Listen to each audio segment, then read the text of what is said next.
السلام عليكم ورحمة الله وبركاته.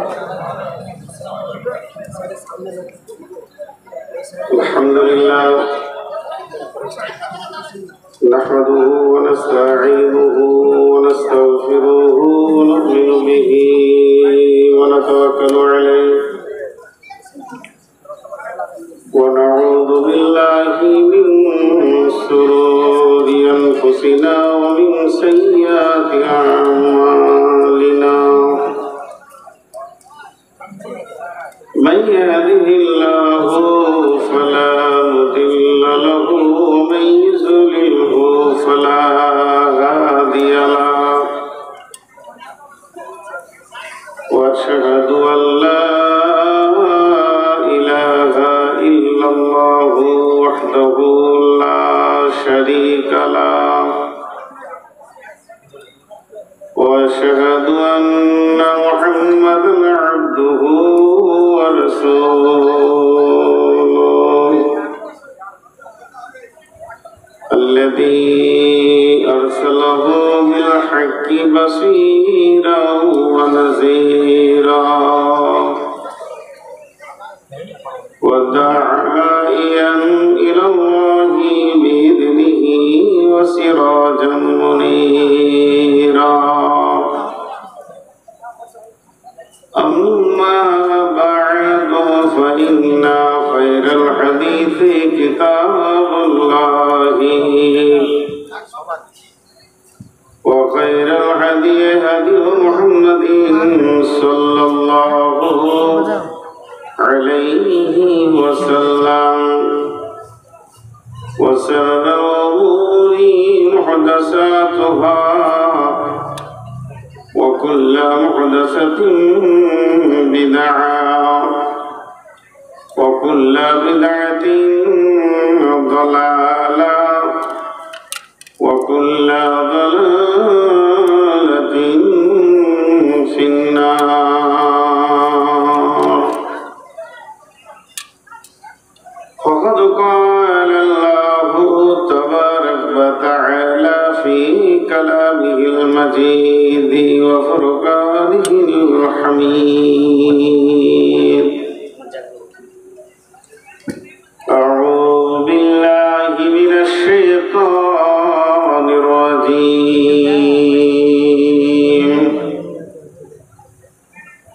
إن أول بيت وضع للناس للذي ببكة مباركا وهدى للعالمين فيه آيات مقام إبراهيم ومن دخله كان آمنا ولله على الناس حج البيت من استطاع إليه سبيلا. بسم الله الرحمن الرحيم. إنما يأمر مساجد الله من آمن بالله واليوم الآخر وأقام الصلاة وآتى الزكاة ولم يخشى إلا الله فعسى أولئك أن يكونوا من المهتدين. بسم الله الرحمن الرحيم. وعن أبي هريرة رضي الله تعالى عنه قال قال رسول الله صلى الله عليه وسلم سبعة يظلهم الله في ظله يوم لا ظل إلا ظله إمام عادل شاب نشأ في عبادة الله ورجل قلبه معلق بالمساجد.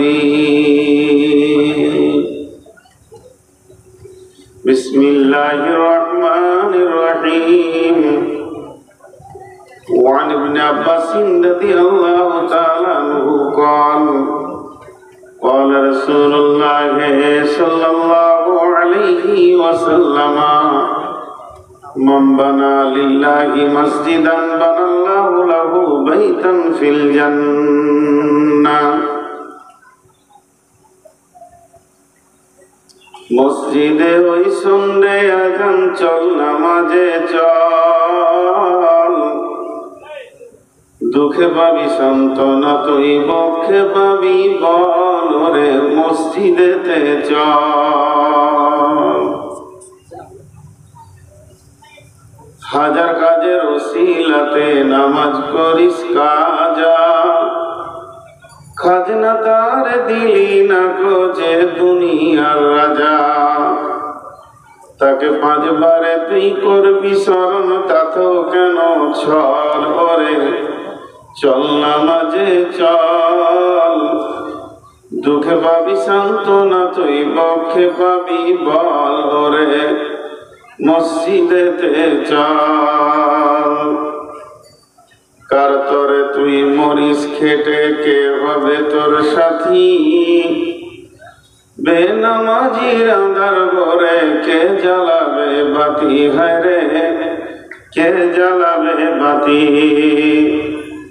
আল্লাহর নামে শির লোটায়ে জীবন কর সফল ওরে চল নামাজে চল দুঃখে পাবি সান্ত্বনা তুই বক্ষে পাবি বল ওরে মসজিদেতে চল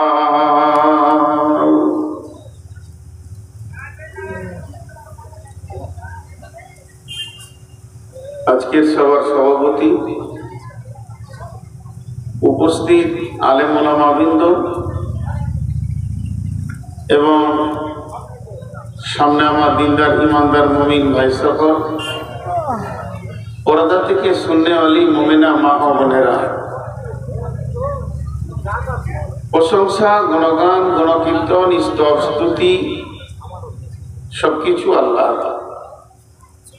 যে মহান মুনিব আজকে আমাদেরকে 2024 সালের 26 তারিখে এপ্রিল মাসের শুক্রবার দিবাগত রাত্রিতে চুয়াপুকুর পুকুরপাড়ার এক মসজিদ কেন্দ্রিক আয়োজিত মাহফিলে হাজির করেছেন এর জন্য আল্লাহর কাছে শুকরিয়া করি আলহামদুলিল্লাহ।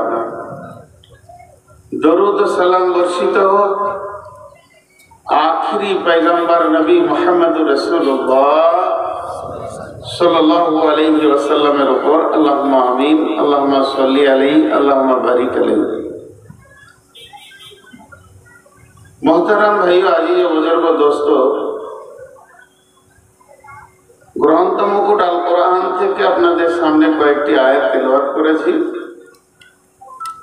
সেই সাথে হাদিসে নববীর দুটি টুকরা আপনাদের সামনে পেশ করেছি। খুব স্বল্প সময়ে আল্লাহকে যতটা আমাকে তৌফিক দেবেন কিছু আপনাদেরকে শোনাবো বলে নিয়ত করেছি। আমার তৌফিক ইল্লা বিল্লাহি আলাইহি তাওয়াক্কালতু ওয়া ইলাইহি উনীব। আমি আমার বক্তব্যের শুরুতে তিনটি কথা আপনাদেরকে বলবো নাম্বার দিয়ে। এক নাম্বার, মহিলাদেরকে বলছি যেখানেই আছেন যে অবস্থায় আছেন আপোষে কথা বলবেন না, একটু কান খোলা রাখেন। দুই নম্বর, পুরুষদেরকে বলছি খুব জমে কাছে কাছে বসতে হবে না, গরমের দিন।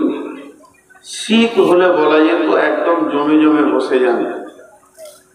তবে যতদূর পারবেন যারা রাস্তায় আছেন রাস্তায় বসাটা শরীয়তের দৃষ্টিতে নিষেধ। যদি আপনি মনে করেন আমি মুসলিম তাহলে রাস্তাটা ছেড়ে দেন, জায়গা না হলে তখন আলাদা কথা। আল্লাহর ওয়াস্তে বলছি যারা দাঁড়িয়ে আছেন তারা বসে যান এবং জায়গা রাস্তা ছেড়ে বসেন। আমরা মুসলিম, আমাদের আদর্শ অনেক উন্নত। তিন নম্বর একটা কথা আপনাদেরকে বলছি, আমার ব্যক্তিগত কথা, এটা আপনাদের নয়, এটা আমার নিজস্ব ব্যক্তিগত ব্যাপার। তারপর আপনাদের মূল্যবান টাইম থেকে 2 মিনিট নিচ্ছি, বিধায় আপনাদের কাছে ক্ষমা চেয়ে নিচ্ছি। আপনারা আমার জন্য দোয়া করেন, আমি নিজেও দোয়া চাইছি অতি সত্বর যেন আমি আল্লাহর কাছে চলে যাই।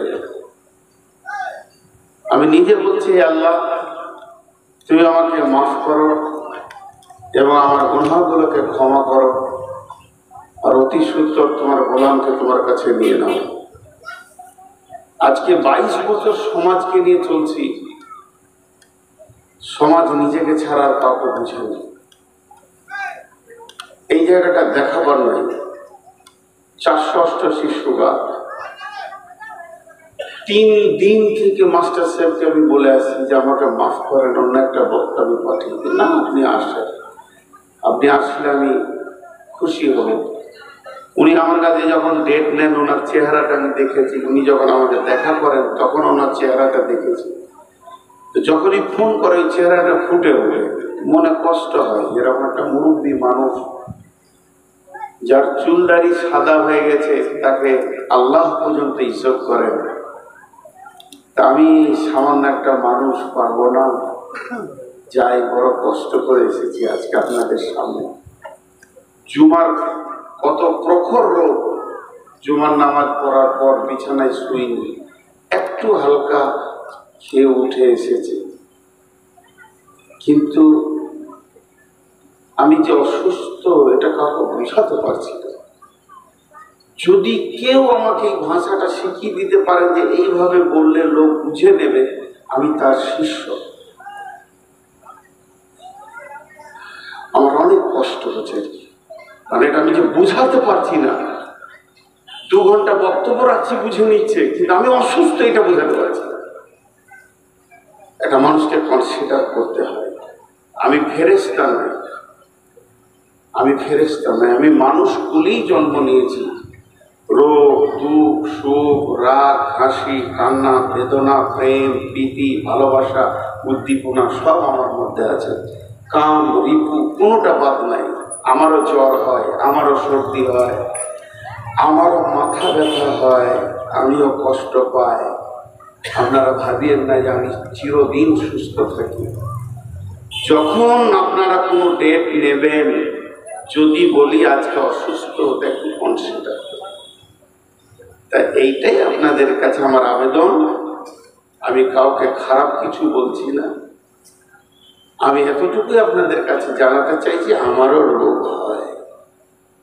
তো সেই রোগা অবস্থায় যতক্ষণ আল্লাহ বলাবেন আমি অতক্ষণ বলবো ইনশাআল্লাহ। এতগুলি লোক আপনারা বসে আছেন, তবে 12টা পর্যন্ত ইনশাআল্লাহ চালাবো।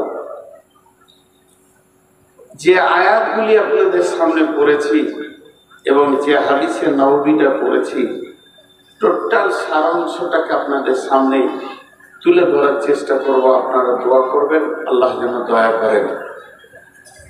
আলহামদুলিল্লাহ, আমরা মুসলমান, আমরা আমাদের ইতিহাসকে আমাদেরকে জানতে হবে। আমরা জানি না, এই জন্য অনেক পেছনে আছি। যাই হোক, পৃথিবীতে এখন কম বেশি 800 কোটি মানুষ।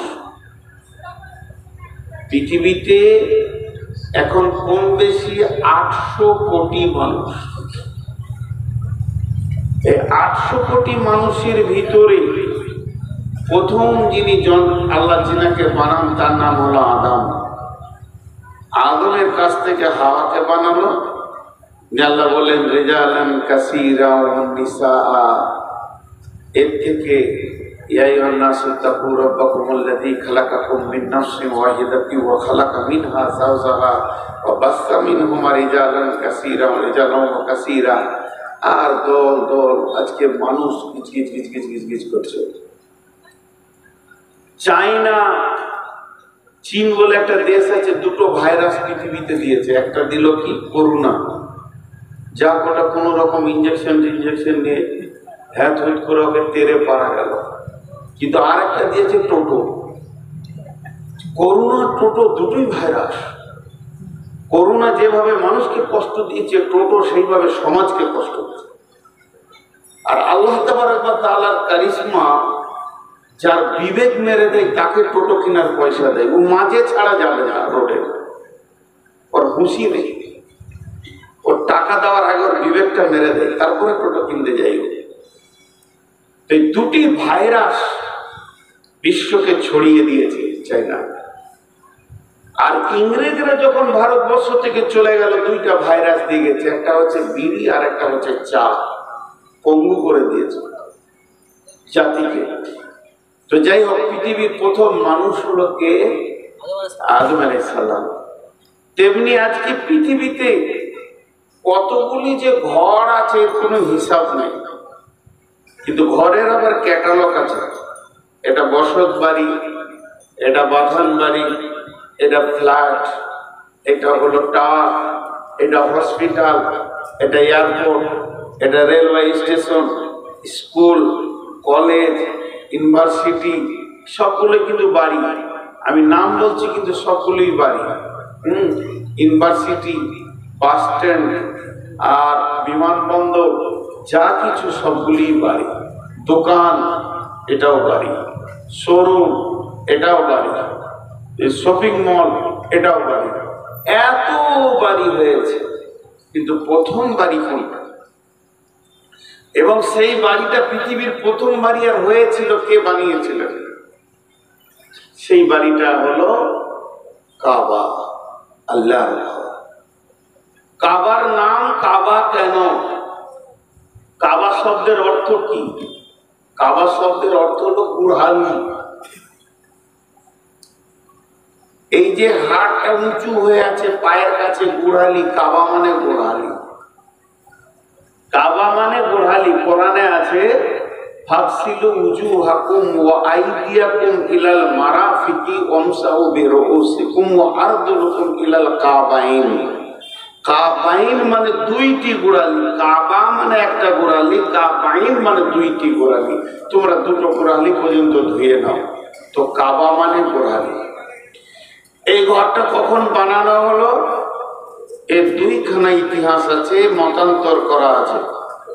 এক শ্রেণীর ঐতিহাসিক বলছেন যে হযরতে আদম আলাইহিস সালাম যখন পৃথিবীতে এসেছেন তার 2500 বছর পূর্বে।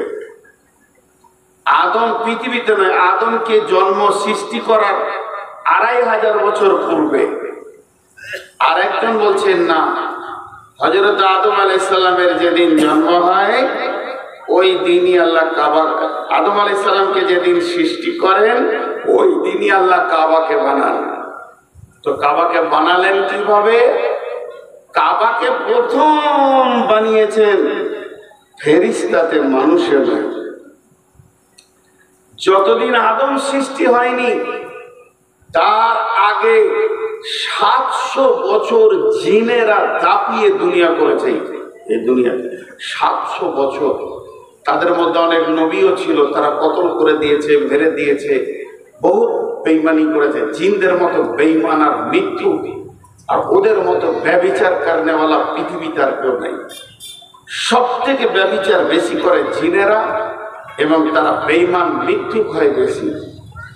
তো সেই কাবাকে বানালেন আল্লাহ তাবারক ওয়া তাআলা তার ফেরেশতাদেরকে দিয়ে। ফেরেশতাদেরকে হুকুম দিলেন, তোমরা মক্কায় চলে যাও। তখন মক্কার নাম বাক্কা ছিল, মক্কার নাম মক্কা, মক্কার নাম বালাদ, মক্কার নাম বাক্কা, মক্কার নাম বালাদ। মক্কার অনেকগুলি নাম আছে। আমার একটা বই হয়তো মক্কা মদিনা সফর, ওটাতে দেখবেন, কিংবা আর রাহিকুল মাকতুমে দেখবেন। তো সেই মক্কাতে বানালেন ঘরটা। আল্লাহ বলছেন এবার জায়েদ করেছেন, বিসমিল্লাহির রহমানির রহিম, ইন্না আউওয়ালা বাইতিন উদিয়া লিন-নাসি লাল্লাযী বিবাক্কাতা মুবারাকাও ওয়া হুদাল লিল আলামিন। সব কারণগুলো আল্লাহ বলে দিলেন। কি বলেন? ইন্না আউওয়ালা বাইতিন, হে আমার ইমানদার বিশ্ববাসী তোমরা শোনো, নিশ্চয়ই প্রথম ঘর আমার ঘর। ইন্না আউওয়ালা বাইতিন, নিশ্চয়ই প্রথম ঘর আমার ঘর। বিবাক্কাতা মুবারাকা, সেটা আমি বানিয়েছি কোথা? মক্কা পবিত্র মুবারক, পবিত্র মক্কা ভূমিতে উজিয়ালিন নাসে, ওই ঘরটা আমি বানিয়েছি মানুষের জন্য, ওয়াহুদাল লিল আলামিন, এবং সারা পৃথিবীর হেদায়েতের কেন্দ্রবিন্দু করেছি।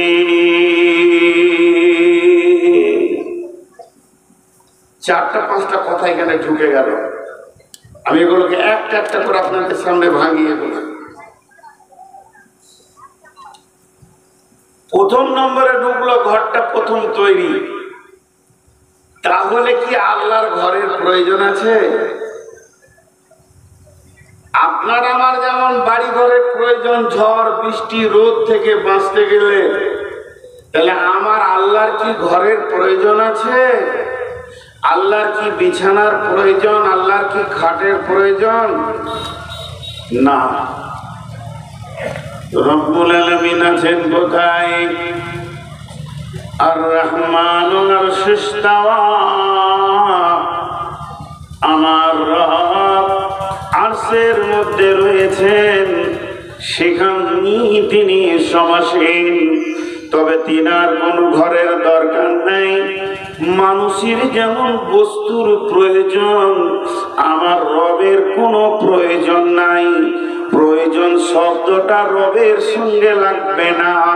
তিনি নিজেই বলেছেন আল্লাহুস সামাদ, ওই আল্লাহ অপ্রয়োজন কোনো তাওয়াক্কা করে না, কোনো মুখাপেক্ষী নাই, মানুষের মুখাপেক্ষী নাই, বস্তুর মুখাপেক্ষী নাই।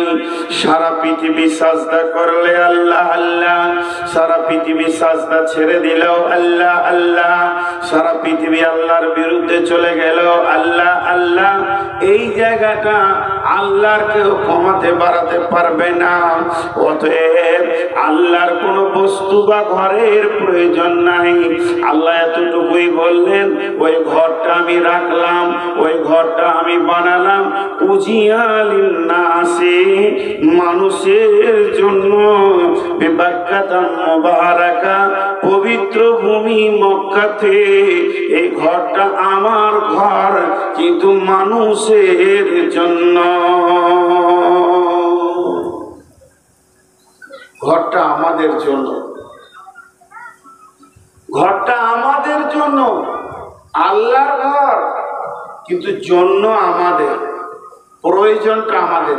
ওই ঘরটা আমরা ব্যবহার করব। একটা উদাহরণ দিব। আপনাদের এই চুয়াপুকুর, এটা কোন পঞ্চায়েত? জি, আচ্ছা, আপনাদের তো লালগোলা থানা না? লালগোলা থানা। তো লালগোলা থানাটা যতটা বর্গ কিলোমিটার হোক, লালগোলা থানাটা যতটা বর্গ কিলোমিটার হোক, লালগোলা থানার অফিসটা কি অত বড়? অফিসটা তো 1-1.5 বিঘে হয়তো জুড়ে আছে, কি 2 বিঘে জুড়ে। কিন্তু আমি যদি বলি এই জায়গাটা লালগোলা, এটা মুর্শিদাবাদ, এটা লালগোলা, বলা ভুল হবে না। কেন? ওই জায়গাটা অফিস করলো, এই জায়গাটা একটা সীমারেখা দিয়ে বলা হলো তোমরা লালগোলা থানার অধীনে। কেন অফিসটা কেন করা হলো? অফিসটা যদি নাই থাকতো, ওই ঘরটা যদি নাই থাকতো, কি চলতো না? চলতো। কিন্তু অফিসটা বানানোর কারণ, আপনার অভিযোগ, আমার অভিযোগ, আপনার আমার কোনো বিপদ, কেউ মেরেছে, কেউ জুলুম করছে, ওই অফিসে গিয়ে আমি অফিসারকে বলবো। তেমনি সারা পৃথিবীতে অগণন আল্লাহর বান্দা এসে গেছে। আমার রব দেখছেন, আমি তো আমার বান্দাদেরকে পৃথিবীর মাটিতে পাঠাবো। তারা সেখানে যাওয়ার পর তাদের একটা জায়গা দরকার হবে, তারা তাদের রবের কাছে যে চাইবে, তাদের রবের কাছে কাঁদবে, তার জন্য তাদের একটা ঘর দরকার। যে ঘরটার কাছে গিয়ে তারা রবের দরবারে পৌঁছেছে এটাই তারা ভাববে, কিন্তু তারা চাইবে, দরজা ধরে চাইবে, তওয়াফ করে করে চাইবে। এর জন্য আমি ঘরটা বানালাম উজিআলিন নাসি লাল্লাযী বিবাক্কাতাম মুবারাকা, পবিত্র ভূমিতে হুদাল লিল আলামিন, এবং সারা পৃথিবীর হেদায়েতের কেন্দ্রবিন্দু বানালাম।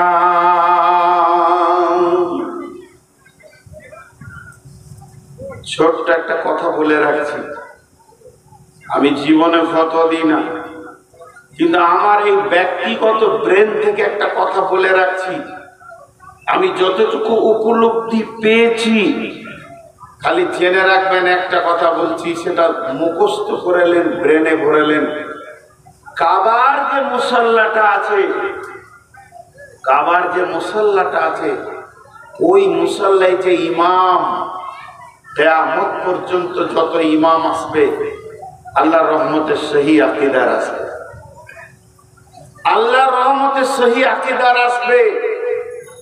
খালি একবার ফলো করবেন তিনি কেমন করে চলছেন। কেন? আল্লাহ কোরআনে বললেন যে আমি এই ঘরটাকে বিশ্বের মানবের হেদায়েতের কেন্দ্রবিন্দু বানালাম, সেই আকীদা বানালাম, সেই ঈমান মানবে, এই জায়গায় আসবে, তারা বিশ্ব সম্মেলনে হাজির হবে। তাহলে এই ঘরটার মূল্য কম নেই। একটু আগিয়ে যাই, ফীহি আয়াতুন মাকামু ইব্রাহিম, ফীহি আয়াতুন মাকামু ইব্রাহিম। আল্লাহ বলছেন, আয়, তোদেরকে আমি দাওয়াত দিয়েছি, আয়, কিন্তু তোরা ওখানে এসে কি দেখবি? এটা কালো ঘর, জি না, সেটা দেখার কথা বলেননি। তবে যেটা দেখার কথা আল্লাহ বলছেন, ওই কাবার চত্বরের ভিতরে একটি জিনিস দেখবি তোরা, যেটা দেখার জন্য ডাকছে। সেখানে রয়েছে মাকাম ইব্রাহিম।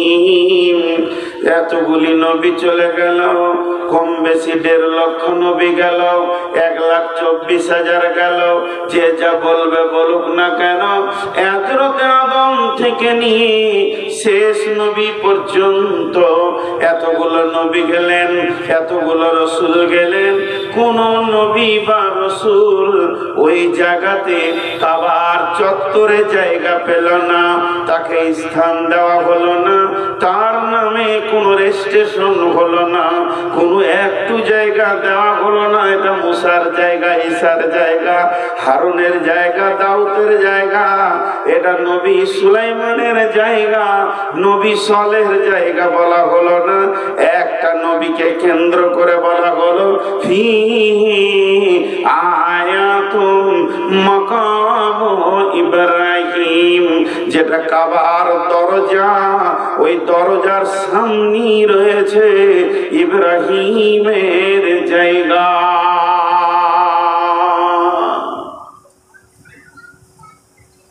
সেই দরজার সামনে রয়েছে ইব্রাহিমের জায়গা। এটাকে নিয়ে দু কথা বলবো।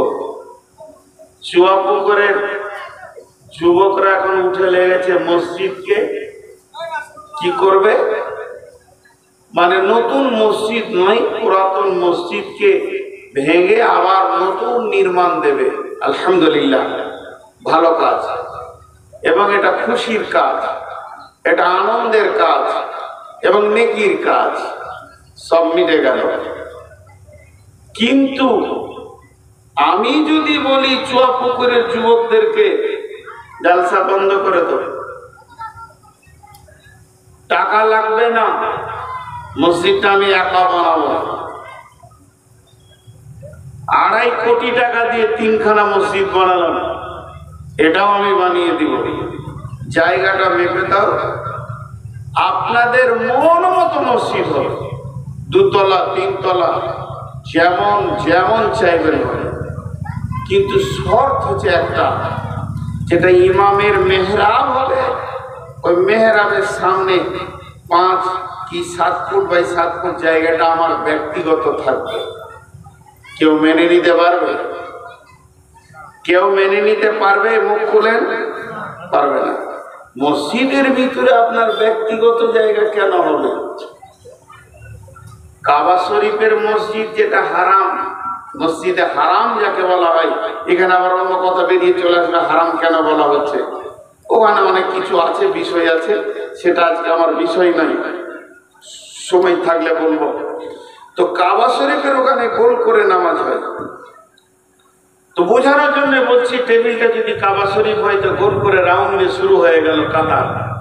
এই কাতার চলতে চলতে চলতে চলতে ধরেন 150-200 মিটার, 300 মিটার চারিদিকে, আবার কোনো কোনো দিকে বেশি আছে, কমও আছে। কেউ কেউ বলেন কতগুলো মানুষ একসঙ্গে উপরে নিচে সিঁড়িতে যত জায়গায় মশলা দেওয়া আছে, দাগ দেওয়া আছে, যতটা পরিমাণে বাইরে ভিতরে চত্বরে করে একসঙ্গে কতগুলি লোক নামাজ পড়তে পারবে? ওখানকার, এটা তো কোরআন হাদিসের কথা নয়, এটা ইঞ্জিনিয়ারদের কথা। ইঞ্জিনিয়ারদের কথা যে কতটা মসজিদটা বড়, 1 থেকে 1.5 কোটি লোক নামাজ পড়তে পারবে। 1 থেকে 1.5 কোটি লোক নামাজ পড়তে পারবে। আর ওই 1.5 কোটি, আমার আইডিয়াতে আমি বলছি, কাবাটা 15-20 ফুট, 20 ফুট, 20 ফুট, 20 ফুট, মানে এতটা চওড়া, অতটাই চওড়া, মানে বর্গ আকার কাবাটা। এদের উত্তর দক্ষিণও 20 ফুট, পূর্ব পশ্চিমেও 20 ফুট। তাহলে এই বর্গ আকার ঘরটা, তার যেটা দরজাটা পূর্ব দিকে আছে, আল্লাহর ঘরের দরজাটা পূর্ব দিকে আছে। আর ওই দরজার পাশেই একদম কাবার গা লাগা ওই জায়গাটা হলো ইব্রাহিম আলাইহিস সালামের জায়গা। আবার ওটাকে দেখতে বলছে। কে বলছেন? আমি লয়, আল্লাহ। আমি যদি বলি তাহলে আপনি আমার কথাটা নিয়েন না, কিন্তু আল্লাহ বলছেন। কি বলছেন? ফিহি আয়াতুম মাকামু ইব্রাহিমা, ওখানে একটা নিশানা আছে। নিশানা মানে নিদর্শন। সূর্য উঠে ডুবে, এটা একটা নিদর্শন। রাতের পরিবর্তন, দিন রাতের পরিবর্তন, আল্লাহকে পাওয়ার নিদর্শন। আসমান মাথায় আছে, একটা নিদর্শন। আয়াত মানে নিদর্শন। জমিনটা আল্লাহ বানিয়েছেন, এটা একটা নিদর্শন। আল্লাহর যতগুলি নিদর্শন আছে, এই নিদর্শনের ভিতরে ফিহি, ওই কাবার ভিতরে আয়াতুম, এমন একটা আল্লাহ নিদর্শন রেখেছে, একটা নবীকে কেন্দ্র করে তার দিকে যেন মানুষের নজরগুলো চলে যায়। মাকাম ইব্রাহিমা, ইব্রাহিমের জায়গা। আবার ইব্রাহিমকে কত আল্লাহ সম্মান দিলেন, তার নামটা কোরআনে উল্লেখ করে দিলেন। শুধু এই পর্যন্ত নয়, ইব্রাহিমের পদচিহ্ন একটা পাথরের উপরে উনি দাঁড়িয়ে কাবার তামির দিয়েছেন, কাবাকে গেঁথেছেন। যত কাবা উপরে উঠেছে, আল্লাহর কুদরতে পাথর উঠেছে, সেই পাথরটা আজও কাবার চত্বরে আল্লাহ রেখে দিলেন। এটাও নিদর্শন, নিদর্শন। হে মসজিদ বানানেওয়ালা, হে মসজিদ মানেওয়ালা, হে মসজিদের তামির দেনেওয়ালা, একবার ইব্রাহিমের নিদর্শনের দিকে খেয়াল করো। আল্লাহ কত সম্মান বাড়ালেন। ফিহি আয়াতুম মাকাম ইব্রাহিম। ইব্রাহিম চলে গেলেন, ইসমাইল চলে গেলেন, সব নবী শেষ। ঈসা নবী চলে গেলেন, শেষ নবী এলেন, শেষ নবী। শেষ নবীর সাবে মেরাজ হলো। আমি লম্বা ঘটনাকে শর্ট করছি। সাবে মেরাজে 5 ওয়াক্তের নামাজ এলো। সালাত যখন পেলেন তো মদিনা মানওয়ারায় বিশ্বনবী যখন গেলেন তখন কেবলা ছিল কোন দিকে মুখ করে নামাজ পড়তে হতো। আজকে বর্তমানে ফিলিস্তিনে যে মসজিদে আকসা রয়েছে এইটা ছিল প্রথম কেবলা, ওই দিকে মুখ করে নামাজ পড়তে হতো। আর ওই দিকে মুখ করে নামাজ পড়তে পড়তে আসরের নামাজের সময় আবার আল্লাহ ঘুরিয়ে দিলেন, তোমরা ওই দিকটা ছেড়ে দিয়ে মক্কার কাবাকে কেবলা করে লাও। লম্বা ঘটনা আছে। 2 রিকাত নামাজের দ্বিতীয় রিকাতে আল্লাহর রসুল রুকুর হালাতে ছিল ফিলিস্তিনের দিকে, মসজিদে আকসার দিকে। আর জিবরাইল আমিন কানে কানে বলে দিলেন যে আল্লাহ রসুল আপনি এবার আছেন তো, ধরেন ওটা উত্তর দিক হবে, মদিনা থেকে আছেন তো উত্তর দিকে, হয়ে যান দক্ষিণ দিকে। আল্লাহ রসুল উঠে দাঁড়িয়ে গেলেন, আল্লাহ আকবার আর বললেন না। সাহাবীরা রুকুর হালাতে আছেন, কাতারকে ফাড়তে ফাড়তে ফাড়তে ফাড়তে গিয়ে শেষ কাতারে ওই দিকে মুখ করে রুকু করে নিলেন। আর সাহাবীদেরকে বলে তোমরা ঘুরে যাও, পুরা কাতার আপনাদের মসজিদে ছিল এই দিকে, হয়ে গেল এই মুখে, দরজা মুখে হয়ে গেল। আসরের নামাজে এই ঘটনাটা ঘটেছিল মদিনা মানওয়ারাতে। তারপরে যখন কেবলা হয়ে গেল কাবাটা, এই যেটা বর্তমানে আছে মক্কাতে, আল্লাহ রসুল এবার সফরে এসছেন, উমরাতে এসছেন, হজে এসছেন, নামাজ পড়বেন, কেবলাকে সামনে রেখে নামাজ পড়বেন। তো মুসল্লাটা হাতে নিয়ে দেখেন কত মজার কথা, মুসল্লাটা হাতে নিয়েছে। হাতে নেওয়ার পর কোন দিকে বিছাবো গো, কোন দিকে বিছাবো, আর কোথা বিছিয়ে নামাজ পড়বো আমি? এ তো চারিদিকে নামাজ হবে। এবার আমাদের রমজানে যে উমরায় গিয়েছিলাম, হোটেলটা যেদিকে ছিল পূব দিকেই নামাজ পড়ে এলাম। সূর্য উঠছে ওই মুখী নামাজ পড়ছি, কারণ হোটেলটা পশ্চিম দিকে ছিল কাবা। তো কোন দিকে বিছাবো? এটা কাবা, কাবার পশ্চিম থেকে পূর্ব দিকে নামাজ হবে, পূর্ব থেকে পশ্চিমে হবে, উত্তর থেকে দক্ষিণে হবে, দক্ষিণ থেকে উত্তরে হবে, চারিদিকে হবে। এখন সাহাবীদের ভিতরে বিশ্ব নবী প্রশ্ন করছেন, ওগো তোমরা বলো আমি আজকে মুসল্লাটা কোন জায়গায় রেখে নামাজ শুরু করব, ইমামতি করব? সাহাবীদের যার যেমন ছিল সে তা বললেন, কিন্তু হযরত উমরকে জিজ্ঞেস করলেন, উমর রে তুমি একটু বলো আজকের দিনে আমি মুসল্লাটা কোন দিকে রাখবো? হযরত উমর বললেন, ইয়া রাসূলুল্লাহ আমার বলতে 2 মিনিট লাগবে। বলছে বলো। বলি, ইয়া রাসূলুল্লাহ এটা কাবার পশ্চিম দিক, এটা কাবার পূর্ব দিক, এটা কাবার উত্তর দিক, এটা কাবার দক্ষিণ দিক, কিন্তু একটা জিনিস খেয়াল করেন, আমার আল্লাহ কাবার পূর্ব দিকটা কত ভালোবেসেছেন। কাবার পূর্ব দিকে রয়েছে হাজরে আসওয়াদ, কাবার পূর্ব দিকে রয়েছে জমজমের কূপ, কাবার পূর্ব দিকে রয়েছে সাফা মারওয়া, কাবার পূর্ব দিকে রয়েছে আল্লাহর ঘরের দরজা, আবার কাবার পূর্ব দিকেই রয়েছে আপনার দাদার বংশের পদচিহ্ন ইব্রাহিমের, আবার কাবার পূর্ব দিকেই রয়েছে জায়গাটা ইব্রাহিমের। আল্লাহ তাকে কত ভালোবাসে, এত বড় পরিধি মসজিদের ভিতরে সামান্য জায়গা ইব্রাহিমকে তুলে দিয়েছে। আর আপনি ওই বংশের সন্তান, আপনি সেই বংশের গৌরব, আপনি সেই বংশের সুসন্তান, আপনি সেই বংশের আখিরি নবী।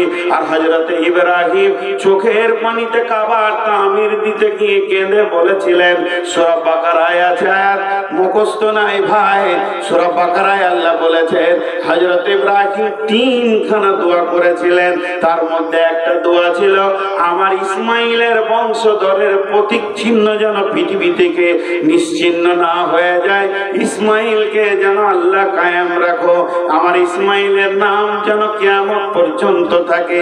তাহলে না আল্লাহ তাবারক ওয়া তাআলা সেই ইসমাইলের বংশের নিসাল থেকে আখেরি নবীকে নিলেন। হযরত উমর বলছেন, ইয়া রাসূলুল্লাহ, আপনি আপনার বংশের পরিচয়কে রাখার জন্য আপনার দাদার জায়গাতে মুসল্লাটা রেখে নামাজ শুরু করে দেন। হযরত উমরের কথাটা যেই বলা শেষ হলো, জিবরাইল আমিন এসে বিশ্ব নবীকে বলে দিলেন, ওয়াত্তাখাযু মিন মাকামি ইব্রাহিম মুসাল্লা। হযরত উমর যেটা বলেছেন আমার আল্লাহকে ওটাই ভালো লেগে গেছে। ও নবী মুহাম্মদ, তুমি মুসল্লাটা ওই জায়গায় রেখে নামাজ শুরু করে দাও যেখানে ইব্রাহিমের জায়গা। আজও কাবার ইমাম দাঁড়ায় কোথায়? মাকামে ইব্রাহিমে দাঁড়ায়। আজও ইমাম সেখানে নামাজ পড়ায়। রেজিস্ট্রেশন হয়ে গেছে কোরআনে। এটা লালগোলার রেজিস্ট্রি অফিসের রেজিস্ট্রি নয়, এটা আমার বর্তমানের রেজিস্ট্রি অফিসের রেজিস্ট্রি নয়, এটা স্বয়ং আল্লাহ রেজিস্ট্রি করেছেন।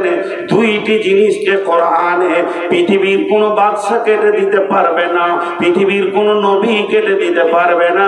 একটা হলো, এটা হলো মাকাম ইব্রাহিম, এটা ইব্রাহিমের জায়গা, ওটা পৃথিবীর কেউ অন্য নামে করে দিতে পারবে না, স্বয়ং আল্লাহ দিয়েছেন ওটা। আর দ্বিতীয় হলো তুমি মুসল্লা রাখো এখানে, এটা আমার রব বলে দিয়েছেন। আজও মুসল্লা সেখানেই রাখা হয়।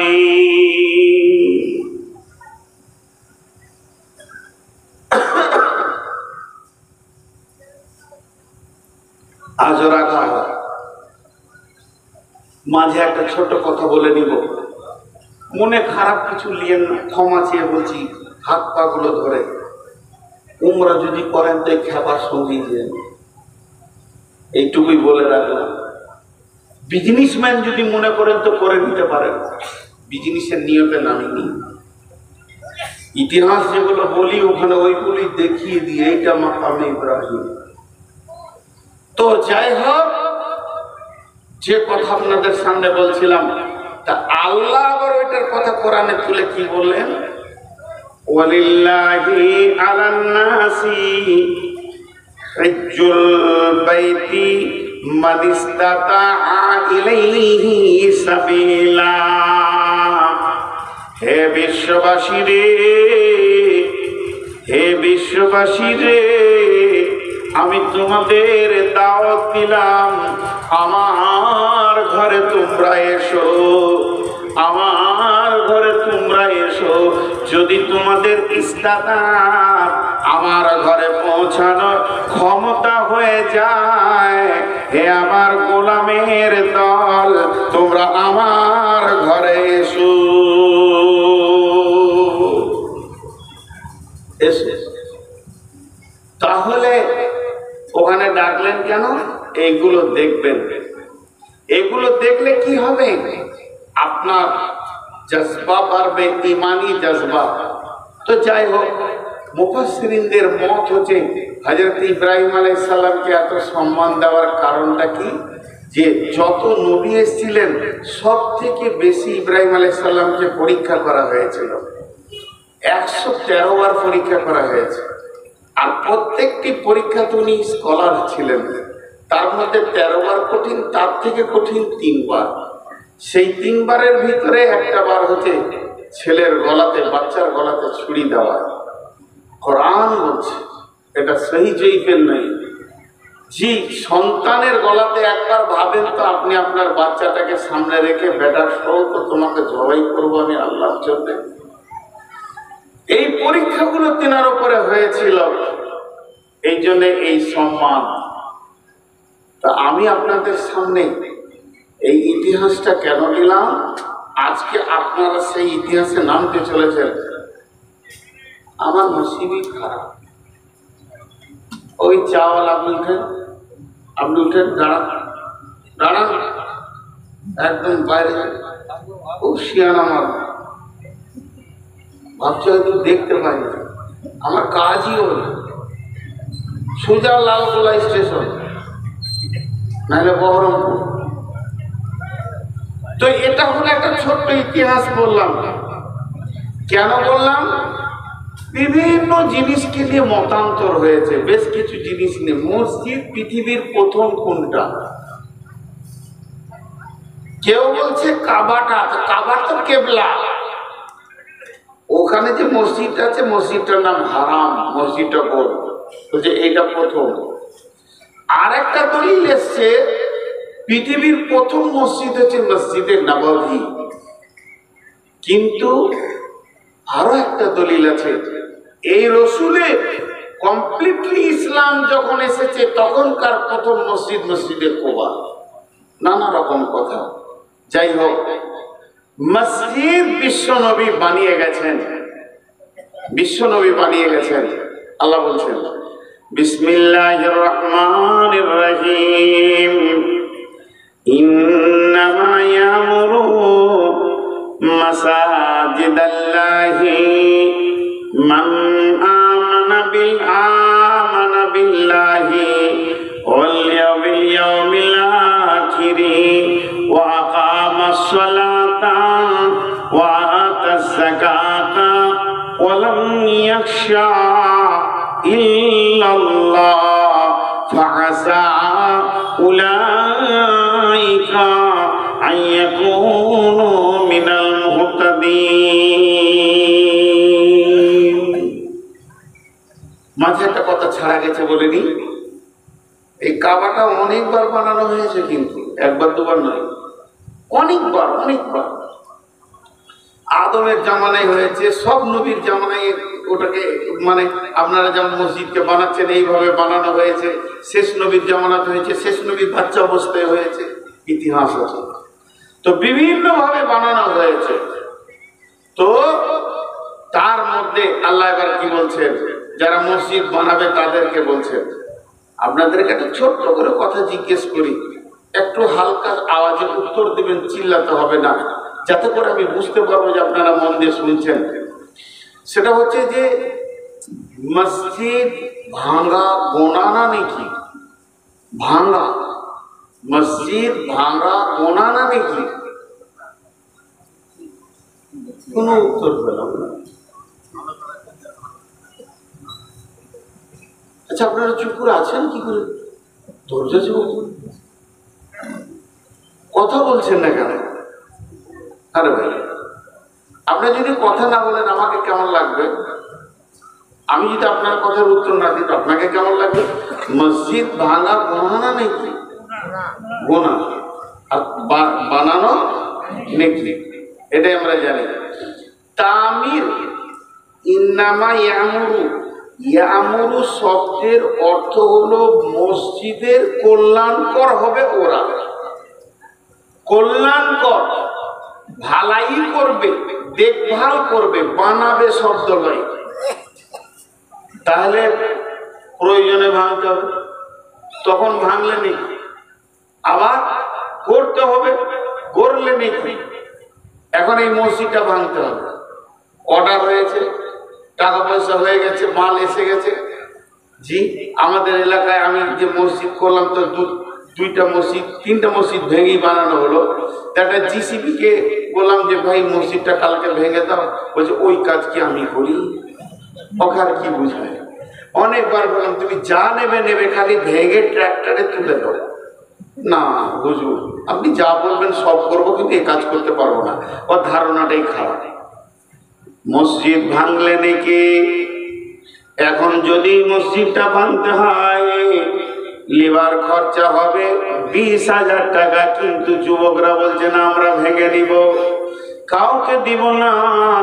এবার যদি ধীরে ধীরে ভাঙেন তো অনেক মাল পেয়ে যাবেন, খবরদার জিসিবি দিয়ে ভাঙবেন না, ধীরে ধীরে ভাঙবেন তো ইট অনেক পেয়ে যাবেন, অনেক মেটেরিয়ালস পেয়ে যাবেন। তো এবার মসজিদ ভাঙলে নাকি ভাঙা হয়ে গেছে, এরপরে করলে নাকি তখন আবার ভাঙলে গোনা, আবার এখন না ভাঙলে গোনা। ভাইরা, আবার না ভাঙলে গোনা এটা নয়, না ভাঙলে আপনি নেকিতে শরীক হতে পারলেন না। আল্লাহ তাবারাক ওয়া তাআলা ভাষাটা ব্যাপক শব্দে বলেছেন, অনেক একটা শব্দে ব্যাপক অর্থ রয়েছে। ইন্নামা ইয়ামুরু মাসাজিদাল্লাহি, নিশ্চয়ই ওই লোকেরা আল্লাহর মসজিদের দেখভাল করবে, তারা দায়িত্ব নেবে, তাদের উপরে দায়িত্ব থাকবে, তারা মসজিদের চিন্তা চেতনায় মগ্ন থাকবে, মসজিদকে ভালোবাসবে।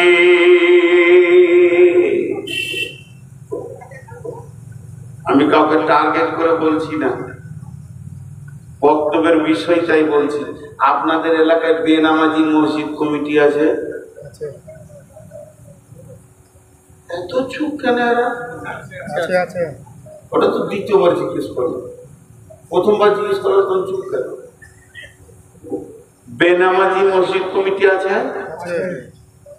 ভয়ে ভয়ে বসে আছে, মানে ওরা এইখানেই আছে, মারবে আর কি। হ্যাঁ, বেনামাজি, চোর, মাতাল, আর বলবো না, নোংরা নোংরা চরিত্রের লোক মসজিদ কমিটি আছে। সুদের বিজনেস দাপিয়ে চালাচ্ছে, আবার মসজিদের মতোয়াল্লি হয়ে বসে আছে। আছে না নাই? জোরে বলেন। এত ভয়, যারা মসজিদকে নিয়ে দায়িত্ব নিয়েছে। এটা আল্লাহ রাসূল বলেছেন, যেটা কিয়ামতের আলামত। কিয়ামতের আলামত মসজিদ। মসজিদ মানে সাজদা করার জায়গা। আল্লাহ তাবারাক ওয়া তাআলা বলছেন, মসজিদ বানাবে ওরা, মসজিদের দায়িত্ব নেবে ওরা, মসজিদে দান করবে ওরা, যাদের ভিতরে 5টা গুণ আছে। মান আমানা বিল্লাহি ওয়া বিল ইয়াউমিল আখিরি ওয়া আকামাস সালাতা ওয়া আতাজ যাকাতা ওয়া লাম ইয়াখশা ইল্লাল্লাহ ফাআসা উলাইকা আন ইয়াকুনু মিনাল মুহতাদিন। একবার সূরা আল ইমরানটা খুলে দেখবেন, যদি এগুলো মেনে না নিয়ে জবরদস্তি মুখের জোরে, চোপার জোরে, থুতির জোরে, আর কিলের জোরে, লাঠির জোরে যদি মসজিদের দায়িত্ব তুমি নিয়ে থাকো, তবে শুনে নাও, কিয়ামতের রায় জাহান্নামের ভিতরে উল্টো করে খাসির মতো টেঙে দিয়ে চচ্চর চচ্চর করে তোমার চামড়াকে খালানো হবে, এবং তার ব্যাপারে কতটা লাগবে না লাগবে তুমি নিজেই বুঝে নাও। অতএব শুনে নাও, আমার রব বলছেন মসজিদের দায়িত্ব থাকবে 5টা গুণ যার আছে। 1 নম্বরে যার আল্লাহর উপরে ঈমান আছে, 2 নম্বরে যে আখিরাতের উপরে বিশ্বাস রাখে, 3 নম্বরে যে নামাজ পড়ে, 4 নম্বরে যে যাকাত দেয়, 5 নম্বরে এক আল্লাহ ছাড়া পৃথিবীর কাউকে ভয় করে না। এই 5টা গুণ যার ভিতরে আছে, আল্লাহ বলছেন ওই বান্দা আমার মসজিদের দায়িত্ব নেবে।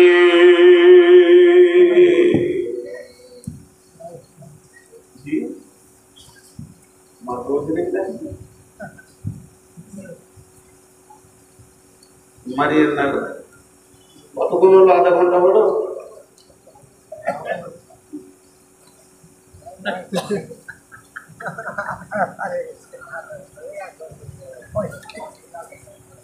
আগামী বছরে জালসা ডেট নিব, যারা ডেট নিয়ে দেখবো, যারা 8টার মধ্যে দেবে, 2-3টে ডেট, 1 ডেটই লিখবো, যারা তাড়াতাড়ি দিবে ওইটাতে চলে যাবে। সবাইকে ফাঁকি মারবো। মানে সমাজ আমাকে যা ধোঁকা দিয়েছে, এবার এদেরকে যদি আমি আর 20 বছর দিই তো কোনো হবে না, পূরণ হবে না। এতগুলো ধোঁকা খেয়ে আছে আপনাদেরই এলাকায়। আমি এসে বলছি, ভাই ক্লান্ত আছি, শোয়ার জায়গাতে বলছি শুলে হবে, প্রধান বক্তা বসে থাকতে হবে, লোক দেখবে, কবি তো বুঝবে যে এসেছে, শুতে হবে।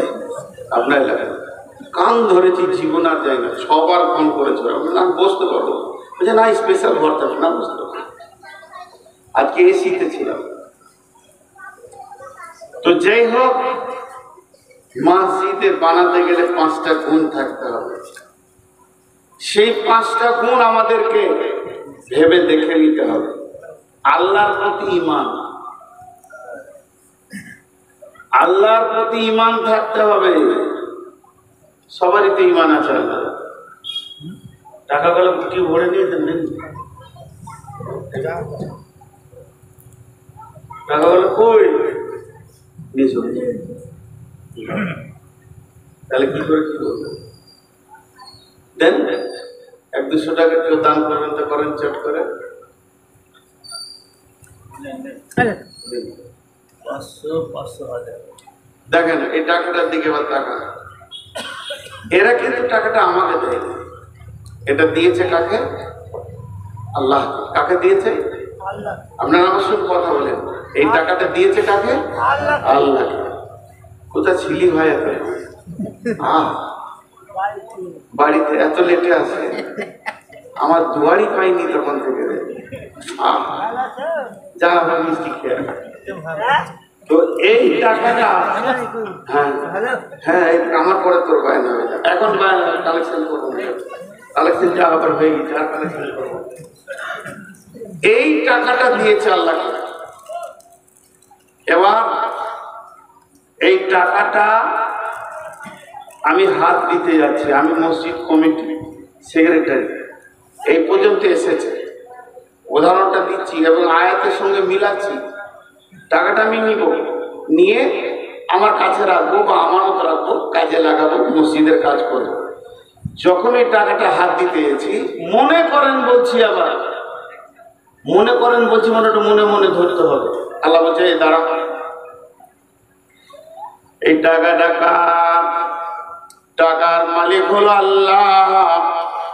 আল্লাহ যখন টাকাটার মালিক, আল্লাহ বলছেন মান আমানা বিল্লাহি, যদি আমার উপরে ঈমান থাকে তবেই তুই আমার টাকাতে হাত দে। আমি নূর মোহাম্মদকে বলছি, আমি এই মসজিদের সেক্রেটারি, এই মসজিদের কমিটি, মতোয়াল্লি, যেই হোক, ক্যাশিয়ার, আমার উপরে ঈমান আছে? আমি বলছি হ্যাঁ আছে। আল্লাহর উপরে যতটা বিশ্বাস রাখা দরকার অতটাই বিশ্বাস আছে। আল্লাহ বলছে দাঁড়া, আর একটু দাঁড়া।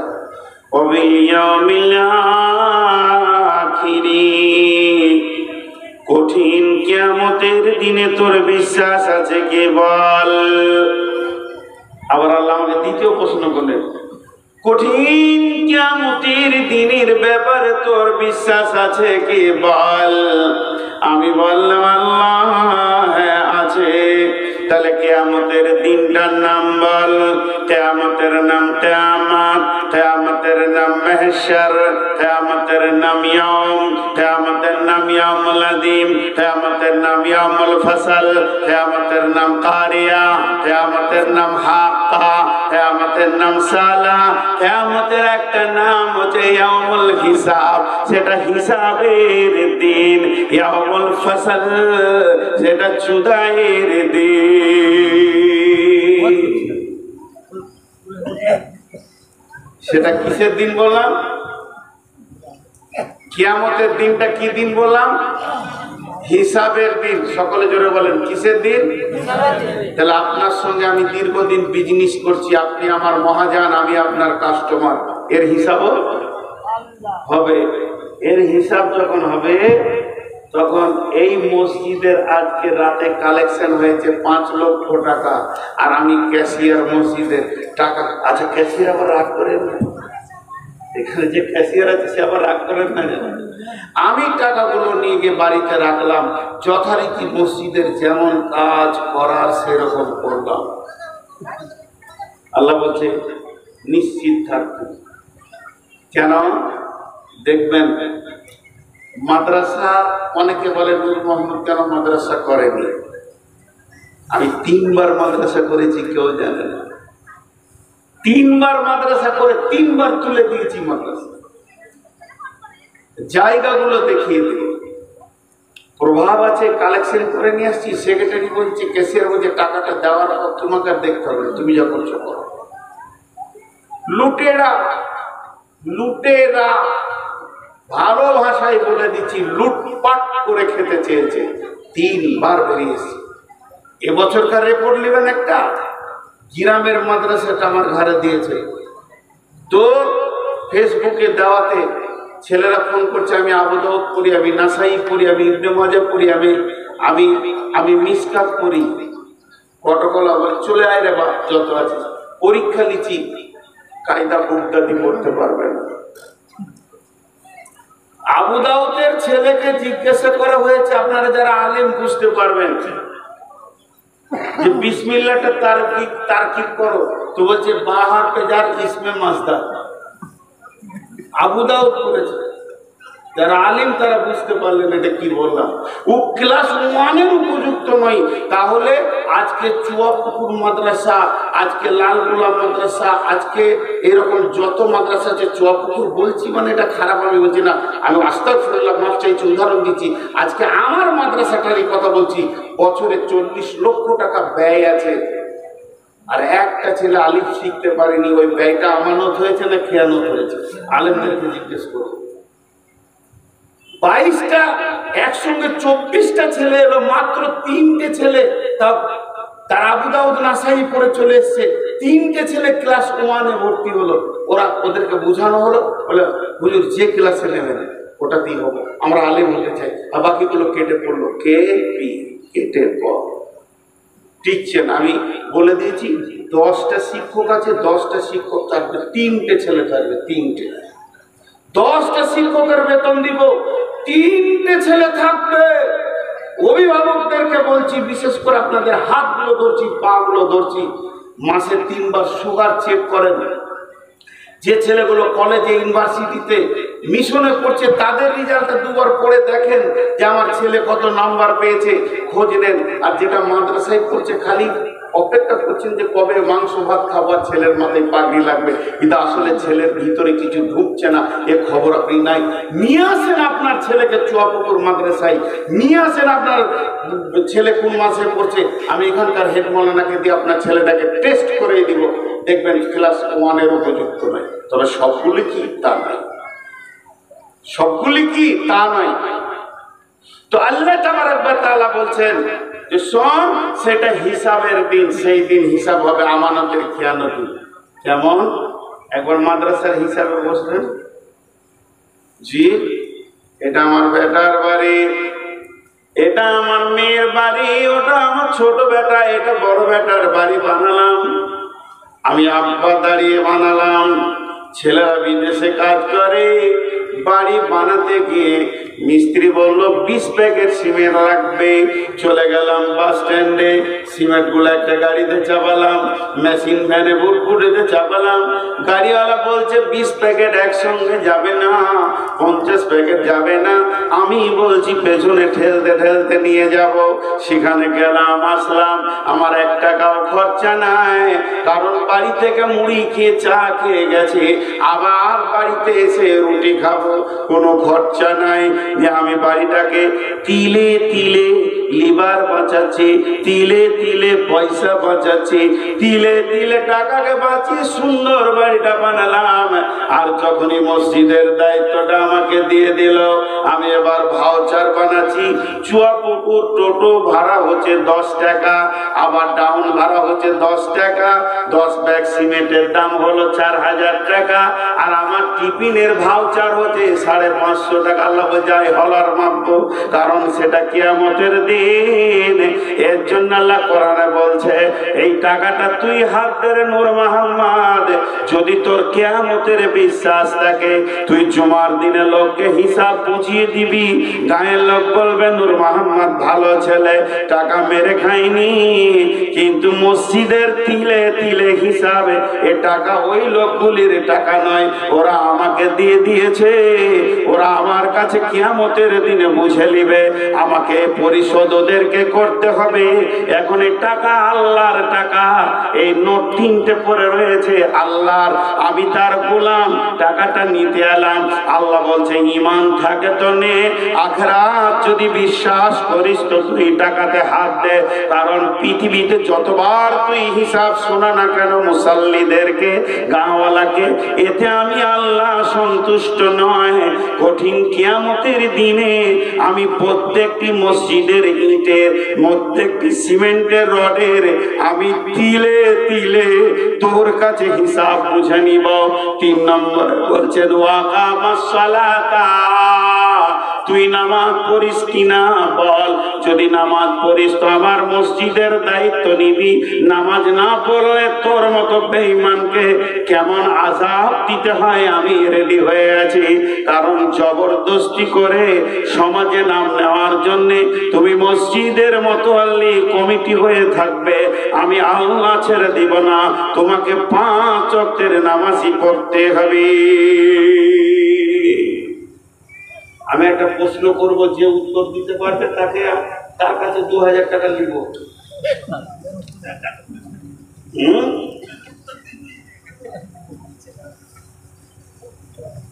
বলেন, আমার মা বাঁচা, এর উত্তর কি? আমার মা বাঁচা হয়? আমার মা বাঁচা, মা বাঁচা হয়? মা হয়ে গেল তার বাঁচা কি হবে? আমার খালা বাঁচা হতে পারে, আমার চাচি হতে পারে, কিন্তু আমার মা কে বলে? মা বাঁচা হয় না। 86 বছরের বৃদ্ধ লাঠি ছাড়া হাঁটতে পারে না, চোখের চশমা নাকের ডগে থাকে, আর ইউ হয়ে গেছে শরীরটা বেঁকে, রান্না করে খাচ্ছে। বৃদ্ধ আর বৃদ্ধা বেঁচে আছে, 86 বছর বয়স, 8টা ছেলে জন্ম দিয়েছে। 8টা তরু তাজা বেটা, 8টা বেটিগুলো তো বিয়ে হয়ে গেছে। 8টা বেটা 8টা বউ নিয়ে দাপিয়ে দুনিয়া করছে। মা আব্বা রান্না করে খেয়েছে। জনৈক আলিম দিয়ে বলছে, চাচি কেমন আছেন? চাচি হয়ে যাবে, ঘটনা সত্য, কোথাকার বলবো না। চাচি কেমন আছেন? বলে, বাঁধা মানুষ যেমন থাকে ওরকম আছি বাবা। মসজিদ বানাচ্ছে কিন্তু মসজিদ ঢুকবে না, মসজিদকে বাঁধা করে দাঁড়াবে। আল্লাহ বলছে, তুই মসজিদকে খেলতামাশা পেয়ে গেছিস না? সালাত আদায় করো, ওয়া আতাজ যাকাতা, ওয়া আতাজ যাকাতা। যে ব্যক্তি যাকাত দেয় না সে মসজিদ কমিটি হবে না, তার কাছে মসজিদের টাকা থাকবে না, এবং তার টাকা মসজিদে নেওয়ার ব্যাপারে অনেক সন্দেহজনক কথা আছে। হাজি ভাই, আবার একটা উদাহরণ দিব, ধ্যান দিয়ে শুনেন। আমি আমার নাতনিকে কোলে নিয়েছি আর হিসু করে দিল।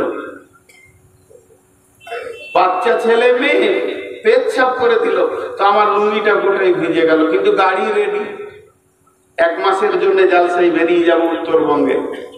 ড্রাইভারও রেডি, খালি আদর করে কোলে নিতে গেলাম আর হিসু করে দিলাম। লুঙ্গিটা নিতেও হবে, আবার ছেড়ে গেলে হবে না, 3-4টা লুঙ্গি নিব। চট করে লুঙ্গিটা চেঞ্জ করে রেখে দিলাম, একটু আদু আদু করে ভাঁজ করে। আমার বিবিকে বললাম, লুঙ্গি 3 টাকা ভরে দাও তো, কিন্তু আসলে ওটাকে আলাদা ক্যারিতে ভরতে হতো। ও না পাক, ওটা আলাদা ক্যারিতে ভরতে হতো, তারপর ব্যাগের সাইডে বা গাড়ির সাইডে ফেলে রাখতে হতো, যেখানে জালসা করতে যাবো ধুয়ে নেবো। কিন্তু আমার বিবি অত খেয়াল না করে 3-4টা লুঙ্গি জামা কাপড়টা ব্যাগে ভরে দিল। এবার কি করবো বলেন, কি করবো বলেন? কি সন্দেহ করে গেল? হে বেযাকাত, হে সুদারু, তোমার টাকা না পাক, তুমি বেঈমান, আল্লাহকে যাকাত দাওনি, অতএব আল্লাহর পবিত্র টাকা তোমার আলমারিতে ভরবে। এটা কেমন করে হয়? না পাকের জায়গায় পাক টাকা যাবে কেমন করে? বেযাকাত কোনোদিন তুমি দান করো না, আর বেযাকাত ওয়ালা মসজিদ কমিটিও হবে না, তার কাছে আল্লাহর টাকা থাকবে না। অতএব আল্লাহ বলছেন, যদি তুমি মসজিদ বানাতে চাও, মসজিদকে ভালোবাসো, যাকাত দেনেওয়ালা হয়ে যাও, ওয়াতা যাকাত, তুমি পবিত্র হয়ে যাও, তুমি যাকাত দেনেওয়ালা হয়ে যাও।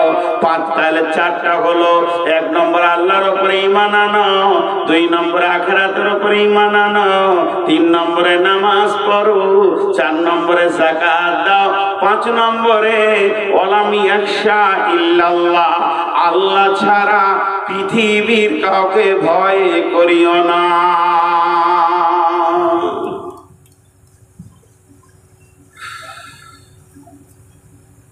আপনারা মুখ খুলেন একটু। ভালো মানুষ, ইমানদার মানুষ মসজিদের কমিটি আছে না নাই? আছে না নাই? আছে। আমি 2টি লোক দেখেছি নিজের চোখে, তাও নাম বলবো না, ভালো মানুষ। 30 বছর তার কাছে মসজিদ আছে, 25 বছর, 25-30 বছর মসজিদটা আমার হাতে দিল, ভেঙে এক্সটেনশন করতে হবে। তো খালি আমি বললাম, ভাই গত টাকাগুলো কোথায় আছে? বললো, ধান তো বিক্রি করেছি, প্রায় 40,000 টাকা পাবো মসজিদের জমি, ওটা আপনি সরাসরি নিয়ে নেবেন, আর যেটা মসজিদের ফটোতে উঠে না আমার কাছে আছে, পরশু দিয়ে দেবে। 30 বছরের টাকা নিয়ে এসে যখন মসজিদে ঢেলে দিলেন, তো টাকাগুলোকে চিট ছাড়া করেছে, 1 টাকা লাড়েনি। যেমন কারণ যে সপ্তাহে যেটা উঠেছে ওইটাকে ওইরকম কিনা দিনে ভরে দিয়েছে, 1 টাকা লাড়েনি। এরকম 2টি লোককে দেখেছি, মসজিদের টাকা যেমন কার ওই রকম, ওই নোটটাই ওর ঘরে একটা 500 টাকার নোটকে ভাঙিয়ে খুচরা করে কাউকে দিতে হবে, ও পাড়া পাড়া ঘুরেছে, আর ওর হাড়ির ভিতরেই মসজিদের 50-60 হাজার টাকা রয়েছে, যেগুলো খুচরোতে ভর্তি, হাত দেয়নি। 2টা লোক পেয়েছে। এই লোকগুলোকে আল্লাহ বলছেন, এই লোকগুলোকে আল্লাহ কি বলছেন? ওয়ালাম ইয়াখশা ইল্লাল্লাহ, তুই ভালো আমি জানি তোর মধ্যে বেঈমানি নাই, আর তোর বিশ্বাস আছে আমি আল্লাহর কাছে ভালো, আল্লাহর টাকা এদার ওদার করিনি। কিন্তু তুই যে সমাজে বাস করছিস, সমাজের লোক তোকে কথা বলতে ছাড়বে না, মেরে নিলে, লুটে নিলে, খেয়ে নিলে, খবরদার তাদের কথা শুনে যেন আমার টাকা তুই জমা দিয়ে দিস না, দায়িত্ব ছেড়ে দিস না। যদি তুই ছেড়ে দিস, কোন বেঈমানের হাতে চলে যাবে, ভয় তো আমাকেই করবি, আর কাউকে ভয় করিস না। ওয়ালাম ইয়াখশা ইল্লাল্লাহ, আল্লাহ ছাড়া কাউকে ভয় করবি না।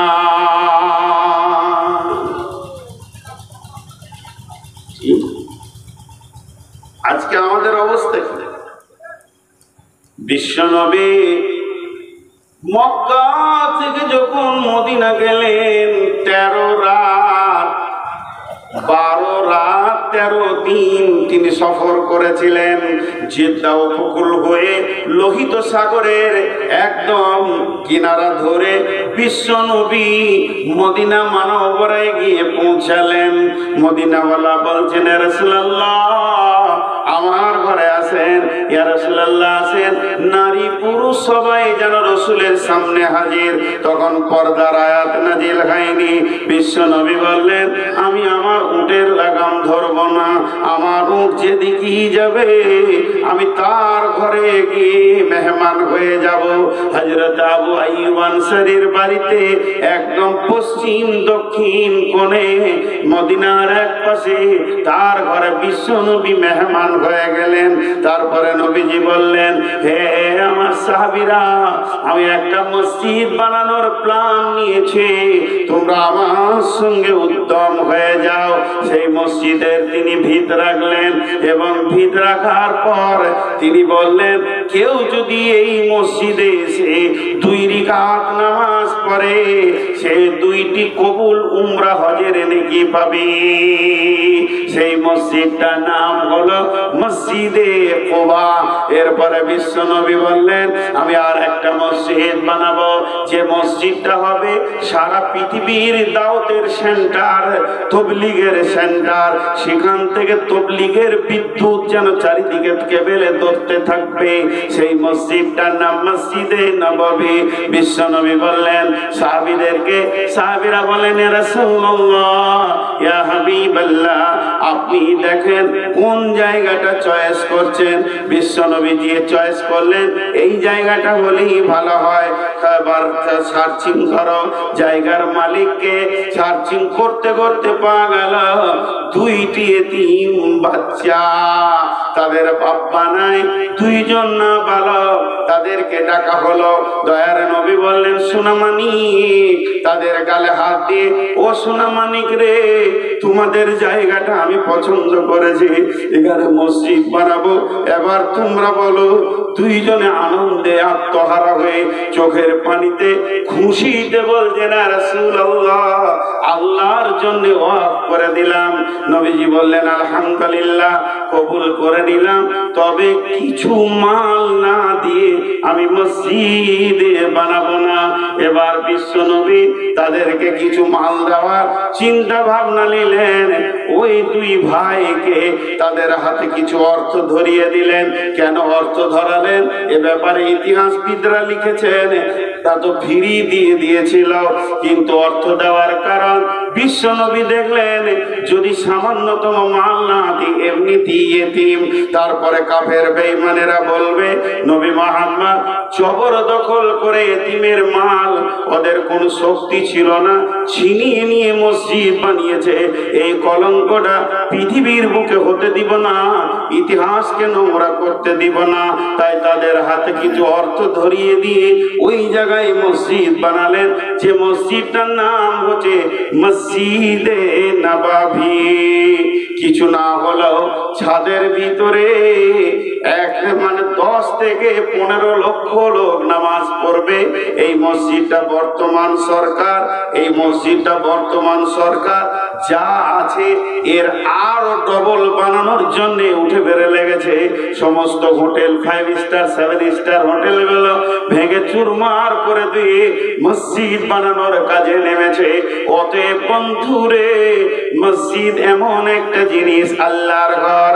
তাই বিশ্বনবী বলে গেছেন, মান বানা লিল্লাহি মসজিদান বানাল্লাহু লাহু বাইতান ফিল জান্নাহ।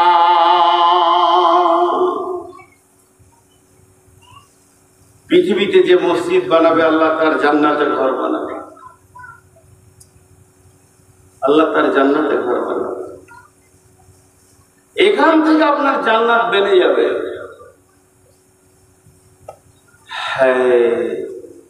কিয়ামতের মাঠে আল্লাহর আরশের ছায়া ছাড়া কোনো ছায়া থাকবে না। সেই দিন 7 ব্যক্তি আরশের ছায়াতে থাকবে, তার মধ্যে একটা হলো রাজুলুন কালবুহু মুআল্লাকুন ফিল মাসাজিদে। ওই ব্যক্তি যার দিল মসজিদে পড়ে আছে, কিন্তু আমাদের অবস্থা খুব খারাপ। इस जमाना के लोग मस्जिद को बैतुल खाला जैसे इस्तेमाल करते हैं। মসজিদে ঢুকছেও তাড়াতাড়ি, বের হচ্ছে তাড়াতাড়ি। মাশাআল্লাহ, রাস্তা ছেড়ে দাও, ও টোটোওয়ালাদের যেতে দাও, ওদের বেচা কিনা হয়ে গেল। মাশাআল্লাহ, টোটো হইতে সাবধান, এরা কাকে কখন মারবে ওরাই জানে। মেলাওয়ালাদের শেষ হচ্ছে, কিন্তু জালসাওয়ালাদের শেষ হচ্ছে। এত বক্তা না কি দরকার ছিল? বলেন আমাকে উত্তর দিন। 2টা বক্তাই তো যথেষ্ট ছিল। সন্ধ্যার দিকে একটা, 10টার মধ্যে শেষ হয়েছিল। আলহামদুলিল্লাহ, তাই হয়ে যাচ্ছে।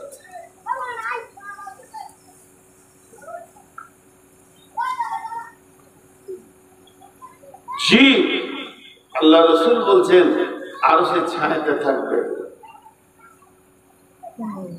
বিশ্বনবী বলছেন সাবাতুন ইযিল্লুহুমুল্লাহু ফি দিল্লিহি ইয়াউমুল লা দিল্লা ইল্লা দিল্লুহু ইমামুন আদিলুন শাবুন নাসা ফি ইবাদাতিল্লাহি ওয়া রাজুলুন কালবুহু মুআল্লাকুন ফিল মাসাজিদে।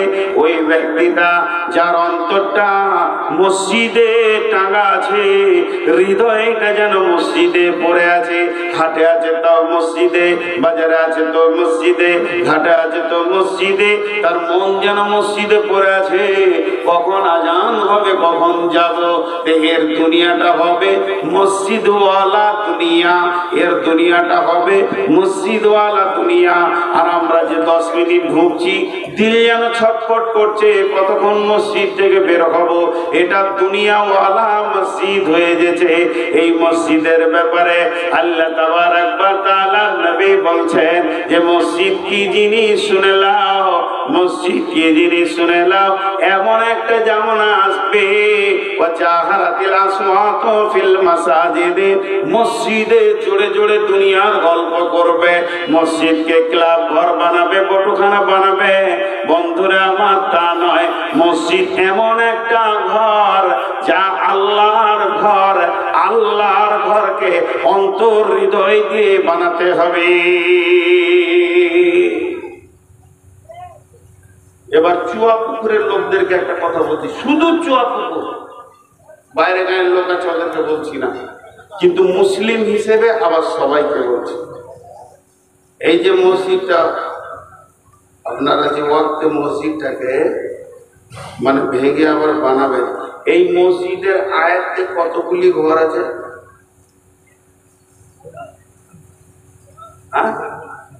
মোটামুটি মসজিদের আয়াতে কতগুলি ঘর আছে?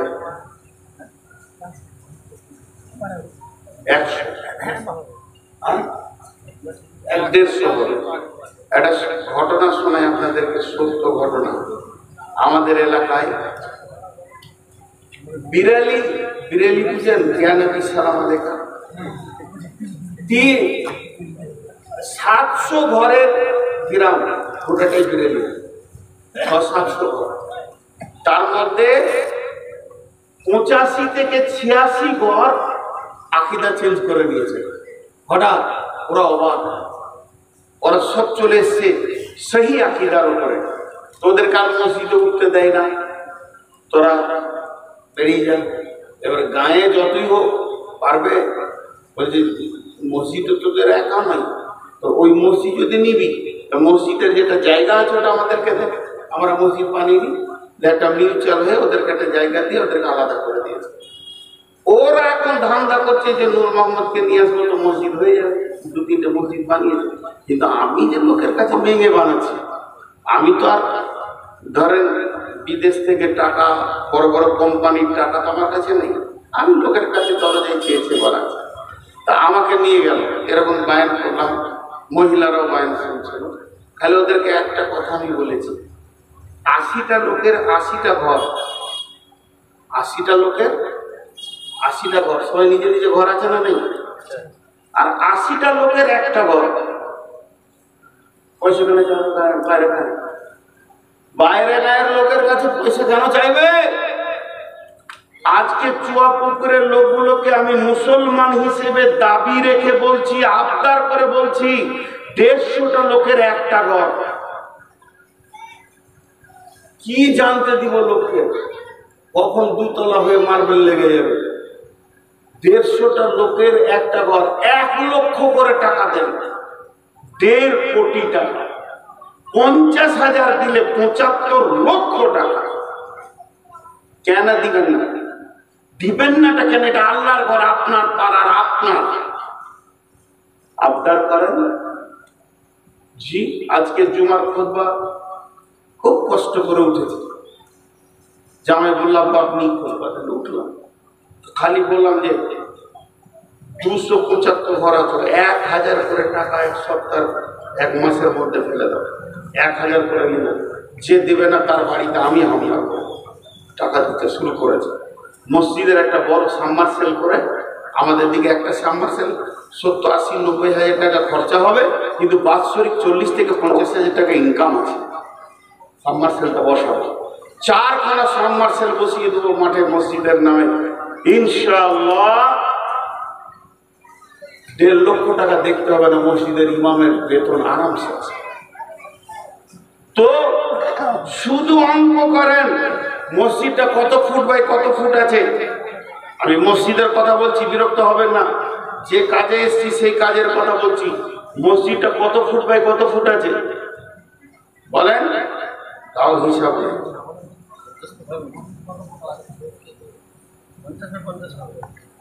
জি হ্যাঁ, 30 বাই 70 কি করে হবে? আপনাদের মসজিদ 30-25 হবে, দেখেন 30-25-এর বেশি হবে না জানেন? হ্যাঁ, মানে উত্তর দক্ষিণে 30 হবে, পূর্ব পশ্চিমে 25 হবে। আমার আইডিয়া, মসজিদ ঢুকি বলে দিয়েছি, 30-25 হবে। তা আমি 30-30 করছি, তাহলে কত হচ্ছে? 30 গণিত 30, 900 ফুট জায়গা, প্রতি স্কোয়ার ফুটে 1800 টাকা খরচা হবে। জানেন, প্রতি স্কোয়ার ফুটে 1800 টাকা খরচা হবে। খুব শৌখিন করলে 2000 টাকা খরচা হবে স্কোয়ার ফুটে। 18 লক্ষ টাকায় মসজিদটা চকচক করবে এবং 2 তলা মার্বেল হয়ে ঝকঝকে হয়ে যাবে। 15 থেকে 18 লক্ষ টাকা লাগবে। 18 লক্ষ টাকা 150 ঘর, 18 লক্ষকে 150 দিয়ে ভাগ করে দেন। নিজে টাকা বের করেন, আর নিজের রক্ত ঘামার টাকা দিয়ে যখন মসজিদ করবেন, তো মসজিদটা দেখবেন তো কলিজাটা ঠান্ডা হবে। বিনা প্রসব যন্ত্রণায় আল্লাহ মেয়েদেরকে সন্তান দিতে পারতেন, আল্লাহ সে ক্ষমতা ছিল। প্রসব যন্ত্রণা এই জন্যই দিয়েছে যে সন্তানের প্রতি মায়ের মায়া মমতা ব্যথা বাড়বে। প্রসব যন্ত্রণা বেশি, মায়া তত বেশি, যত কষ্ট বেশি তত মায়া বেশি। নিজের রক্ত ঘামানো পয়সা দিয়ে যখন মসজিদটা বানাবেন, সারা জীবন মসজিদে ঢুকলে চোখের পানি পড়বে। আর বিদেশি টাকাতে চকচকে করে নেবেন, মসজিদে মন বসবে না। আমি যেটুকু পেয়েছি, আমি একটা মসজিদে 6 বছর ইমামতি করেছি, মাদ্রাসায় শিক্ষকতা করেছি, শুধু বক্তা নয়। তো ইমামতি করতে গিয়ে বলেছিলাম যে এই মসজিদে 2 লক্ষ টাকা কাজ হবে, বাইরে থেকে 1 টাকা নিব না। যুবকরা তোমরা বলো, বলে কি করতে হবে? বলে সরকারি কাজ এসছে, একটা 2.5 লক্ষ টাকা কেলেনকে এক্সটেনশন করতে হবে, কাটতে হবে। তোমরা গোটা গাঁয়ের যুবক এক হয়ে যাও, টাকাটা করে দাও, মসজিদের জন্য কাজটা করে দাও। তারা 1.5 সপ্তাহ ধরে খাটলো, মাটি কাটলো, পুরো কাজ থেকে কমপ্লিট করে দিয়ে ইঞ্জিনিয়ারকে দেখিয়ে দিয়ে 2.5 লক্ষ টাকা তুলে নিয়েছে, মসজিদকে জমা করে। ওই ছেলেগুলো মসজিদে এসে যখন তহরিমা মানবে, চোখে পানি পড়বে, চোখে পানি পড়বে। অতএব কিছুগুলো প্ল্যান আপনাদেরকে দিলাম, যে প্ল্যানে আমি মসজিদগুলো বানিয়েছি। ভাইরা আমার, আল্লাহর নবী বলছেন, মান বানা লিল্লাহি মসজিদান বানাল্লাহু লাহু বাইতান ফিল জান্নাহ। যে পৃথিবীর বুকে মসজিদ বানাবে, আমার রব তার জান্নাতে ঘর বানাবেন, জান্নাতকে সাজাবেন, সুন্দর করে সুসজ্জিত করে দেবেন। অনেক কথা আপনাদের সঙ্গে হলো, কতক্ষণ বকলাম? কতক্ষণ বললাম? 1.5 ঘন্টা। মাথা খারাপ, এখনো বোকা বানাতে চাইছে। 40-এ উঠেছি 10। যদি ঘড়ি না দেখি তো আমার শরীর আমাকে বলে দেবে যে এখন 1.5 ঘন্টা চলছে। আর 10 থেকে 15 মিনিট আপনাদেরকে দেবো। উঠবেন না, খালি একটা শট, কেউ উঠবেন না। আমি অনেক কষ্টের উপরে বক্তব্য রাখছি, আর আসবো না সেটা ঠিক আছে। এসে যখন গেছি তখন ভুলই করেছি, মানে যে বক্তারা শরীর খারাপ বুঝে আর আসে না, সুইচ অফ করে দেয়। আমি ওদেরকে পছন্দ করতাম না এতদিন, মনে করতাম বেঈমান, মিথ্যা কথা বলছে। কিন্তু আমি ভাবতাম যে পৌঁছে গেলে সমাজ তো বুঝবে, অসুস্থ সমাজ বুঝবে না, বুঝবে না, জি বুঝবে না। তো আল্লাহর রাস্তে বলছি, আপনারা আর 15টা মিনিট বলবেন না। আমি দুটি কথা আপনাদের সামনে 15 মিনিট বলে নিই, আর কিছুটা কনসিডার নিয়ে নিলাম অসুস্থ হিসাবে। অতএব আল্লাহ তাআলাকে সাক্ষী রেখে বলছি, একজনও উঠবেন না, হাতগুলো ধরে বলছি। কোনো আল্লাহর গোলাম আছেন একটা স্কোয়ার ফিটের 2000 টাকা দেবেন? কেউ আছেন একটা স্কোয়ার ফুটের 2000 টাকা দেবেন? 16,000 টাকা দিলে একটা মুসল্লা হবে, একজন নামাজ পড়তে পারবে। 16,000 টাকা একটা মসজিদ, একতলা মসজিদ, সব হিসাব মাথায় ভরা আছে। কেউ আল্লাহর গোলাম আছেন, আমি আরো হাদিস বলবো, কোরআন বলবো, আপনি ভাবিয়েন না এখানেই ছেড়ে দিচ্ছি। ভাইরা আমার, বিশ্বনবীর জামানায় একজন মহিলা মসজিদকে প্রতিদিন ঝাড়ু দিয়ে পরিষ্কার করে দিতেন। একদিন নবীজি মেয়েটিকে দেখতে পেলেন না। নবীজি বললেন, মেয়েটি কই? বলে, কোন মেয়েটি? বলে, যে মেয়েটি মসজিদকে ঝাড়ু দিয়ে পরিষ্কার করেছে। দয়ার নবী যখন বললেন, সাহাবীরা বললেন, রাসূলুল্লাহ, মেয়েটি মারা গেছে, তাকে দাফন করে দেওয়া হয়েছে। নবীজি যখন সাহাবীরা যখন বললেন, তখন নবীজি বললেন, চলো আমাকে ওই মেয়েটির কবরের কাছে নিয়ে চলো, আমি আল্লাহর কাছে তার জন্য ক্ষমা প্রার্থনা করব। আমলটা কি? মসজিদ ঝাড়ু দেওয়া। আর আমরা মসজিদ ঢুকি নোংরা। ইমাম সাহেব, ইমাম সাহেব, ইমামকে দিয়ে ঝাড়ু দেওয়া হবে। ঝাড়ুদার কই? ঝাড়ু দেয় কি কেন? জি, আমি একজন লোককে দেখা করতে গিয়েছিলাম কোনো কাজে, অনেক বড় আল্লাহওয়ালা মানুষ, দিনদার মানুষ এবং ইঞ্জিনিয়ার, ইংল্যান্ড থেকে পাস করা, চারিদিকে কোয়ালিফাইড মানুষ। আমি মসজিদে দাঁড়িয়ে আছি, তো একজন ডাকতে গেলেন, তুমি এসি মসজিদে ঢুকি, ঝাঁটাটা হাতে নিচে, আমরা যে আমাকে দেন। বলেন না, আপনি মেহমান, আমি মেহমান, মেহমানের অনেক ইজ্জত আছে, এটা দেওয়া যাবে না, আমি ঝাড়ুটা দিই। কিরকম মানুষ? মসজিদে আমি ঢুকবো, আমি ঝাড়ু দিব। আল্লাহ রাসূল কত বড় কথা বলেছেন। দীর্ঘদিন মসজিদ নবীতে আলো জ্বলেনি, দীর্ঘদিন মসজিদে নবীতে আলো জ্বলেনি, আঁধারে নামাজ হতো, সাহাবীরা উঠতেন গভীর অন্ধকারে, রাস্তা না পেয়ে দেয়াল ধরে ধরে, খুঁটি ধরে ধরে তারা বের হতো। মসজিদ নববী আঁধারে দীর্ঘদিন চলেছে। যখন 1.5 লক্ষ সৈন্য নিয়ে বাদশাহ হেরাকেল মুতার প্রান্তে চলে এলো, আল্লাহর নবী মাত্র 10,000 সাহাবীকে নিয়ে, মুজাহিদ নিয়ে পৌঁছালেন। হযরত উমর ফারুক আল্লাহ রাসূলের সঙ্গে রয়েছেন। সেই জায়গায় যখন লড়াই শুরু হয়ে গেল, 1.5 লক্ষকে তারা ভাগিয়ে দিল। আর ওই 10,000 সাহাবী রোমের ভিতরে ঢুকে বাদশাহ সম্রাটের সোনার মুকুটটা পর্যন্ত নিয়ে চলে এলো। সোনার মুকুটটা বাইতুল মালে জমা হয়ে গেল। ওটা কত ওজন ছিল?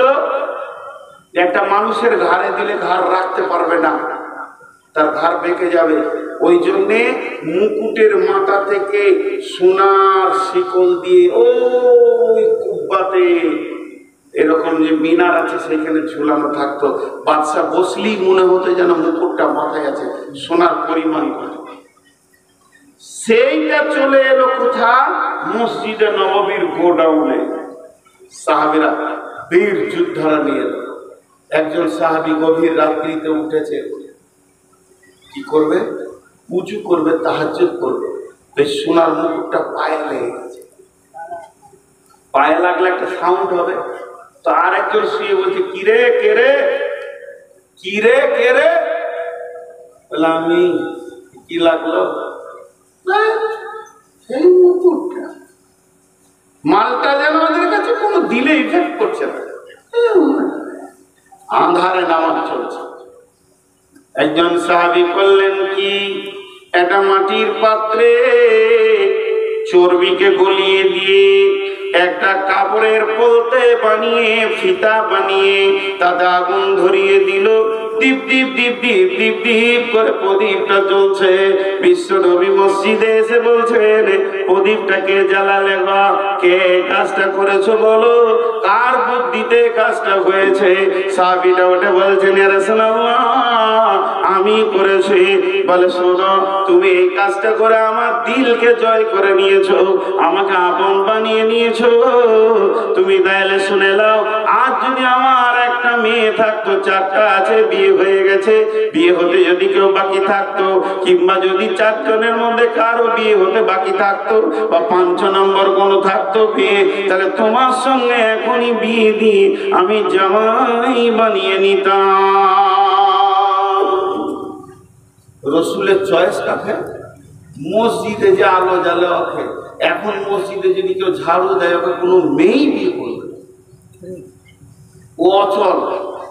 এখন চুল যার সাইড গুলো নাড়া, মাথায় চুল এদিকে কানে ঝুলছে, আর এমনি এমনি করছে, মিনিটে 17 বার 18 বার এমনি করছে, আর এমনি চুলটা লাগছে, দেখছে আছে কিনা নাই।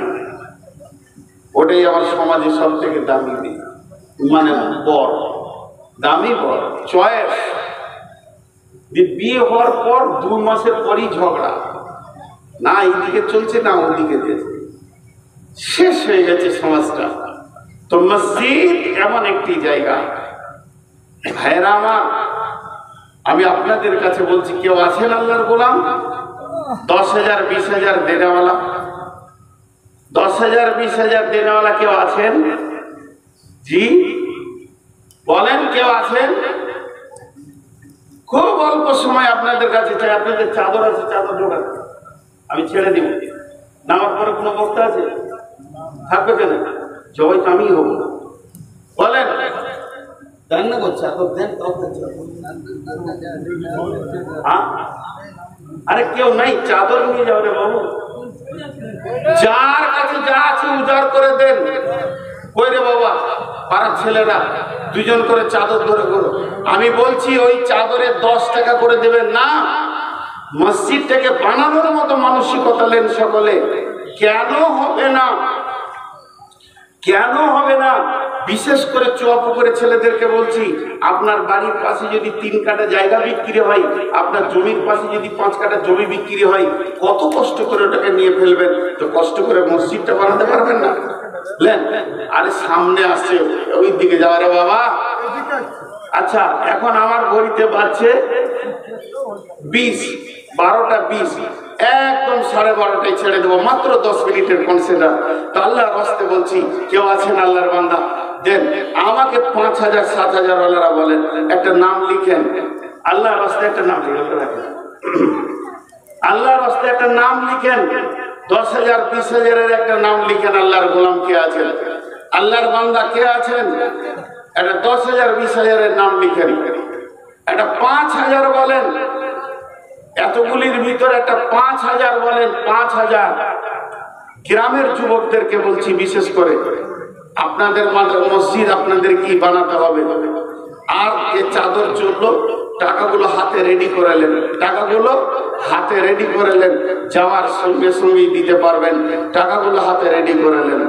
আল্লাহর রাস্তে কেউ আছেন আল্লাহর গোলাম? একটাও 5,000 পেলাম না, একটা 5,000 পেলাম না, একটাও। জি আল্লাহর গোলাম কেউ আছেন একটা 5,000 দেনেওয়ালা? একজন দেন।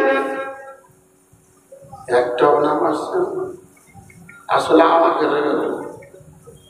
মনে করছি নিয়ে মেরে কি চুরি বুড়ি করবে। দেন ভাই, আল্লাহর জন্য বলছি। আরে বাবা, পেছন দিকে যা রে বাবা, আমার সামনে কটা আমাকে দিবে, আমার মার্কেটটাকে খারাপ করার লেগে দিবি। চাইতেও জানা না যে কোথায় চাইতে হবে। পেছন দিকে যান ভাই, একজনও বাদ যেন না, সকলে শরিক হয়, সকলে শরিক হয়। হ্যাঁ সে তো জানি, খাতাতে কিছু নাম লেখা আছে, তো আমি আবার শুট করে বলতে পারি। হ্যাঁ, ওসব আমার কাছে হয় না, আমি পারি না, এই হলো কথা। জি ভাই, আর কেউ আছেন? 1-2,000 বলেন, যেমন এখন 500-500 করে 2 জন দিলেন। জি 2,000 টাকা। আচ্ছা আচ্ছা, মাশাআল্লাহ। আর কে আছেন 1-2,000 দেনেওয়ালা? আর কেউ আছেন? আল্লাহর গোলাম 1-2 হাজার দেনেওয়ালা কেউ আছেন? একটা কি করি বল, এর থেকে আর কি ভাষা বলবো? আরে বাপ, এত কোনে কানে বলবো, এত লেটে কখন থেকে বলছে? ও বিচারা দেখছি যখন চাইছে তখন দিই।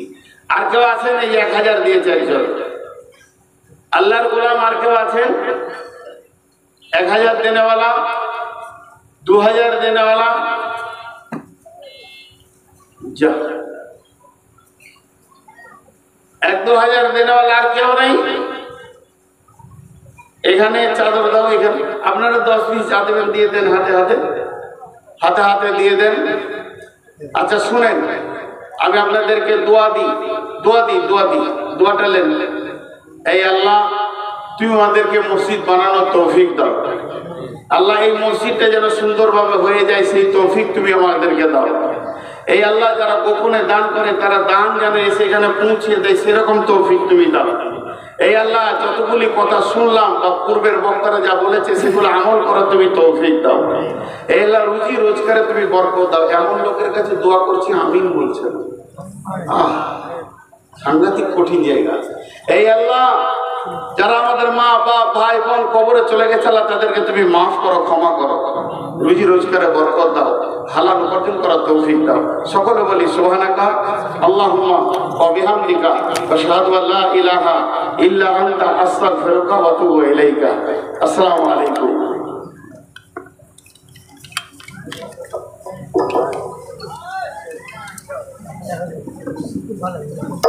जी